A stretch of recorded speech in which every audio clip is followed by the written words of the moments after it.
As the news of a hung jury in the child sex abuse trial of William Barnes Jr. was breaking Thursday night, hundreds of comments flooded social media with questions and comments overwhelmingly in favor of the former Prince George Assistant Superintendent's adopted son, who claims he was repeatedly raped for 3 years by his adopted father in the home they shared in the 1980s. CBS 6 exclusively interviewed Donald Newbold when Barnes was indicted in 2024. Ride to school with him in the morning, and he would give you a big old rack of cash.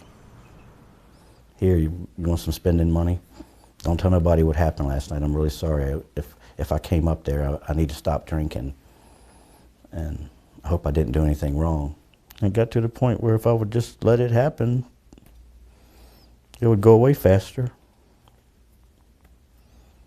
If you fought him, it was just going to take longer. Newbold would testify to that in the jury trial that began Monday, as well as being provided alcohol and being exposed to pornography. A 1970s Barnes accuser also testified he was abused by Barnes on an overnight hockey trip, along with his friend. They probably were afraid to open their mouth, back then, because back then and now is completely different. And they were scared probably. And then at least one came up and started it, so at least they got all of them to, well, I hope all of them to say something. Barnes supporters took to social media as well, questioning why it took more than 3 decades to report him, as did the defense. CBS 6 had the same question when we met Newbold.